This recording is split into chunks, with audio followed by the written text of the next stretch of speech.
Hi, back again to recapitulate the content of the second week of the course on early childhood care and education that dealt with the theoretical foundations and implications of learning and development in early years with special reference to learning theories and cognitive theories.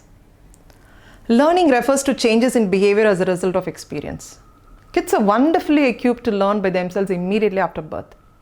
Any human being at a younger age learns through basic two forms of learning called classical and operant.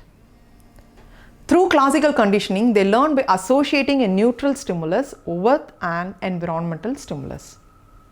Using operant conditioning, they learn to control the environmental events. Learning by observing or imitating the behavior of another person is also one form of learning, as stated by Bandura in his social learning theory. With the insights of the behavioral and social approach towards learning, you were provided with strategies of application in fostering the learning potential of children in their early years.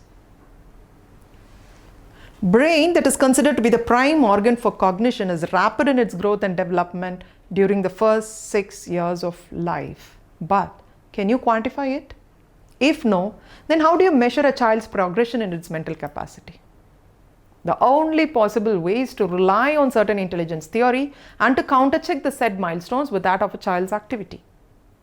One such theory that gives you a clear understanding is Piaget's cognitive theory. He had explained of how schemas develop by setting into a state of disequilibrium and resolving it through assimilation, accommodation, and organization.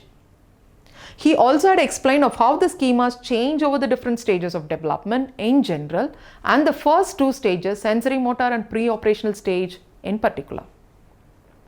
The educational principles that had been derived from Piaget's theory had been discussed with you with suggestions on the activities that could foster a child's cognition. My dear students, do remember that the thinking process of a child is not completely supported by Piaget's cognitive theory. So it becomes essential to understand the concept of information processing and multiple intelligence in fostering the overall cognition of young minds. The general model of information processing by Richard Atkinson and Richard Shiren by means of sensory register, short-term memory and long-term memory was discussed. The changes that takes place in the control process or mental strategies like memory, attention and metacognition were also traced. Moreover, the Gardner's model of multiple intelligence had given you the style of processing information with preferred learning choices of each of the 8 intelligences, namely verbal, logical, musical, visual, kinesthetic, interpersonal and naturalist.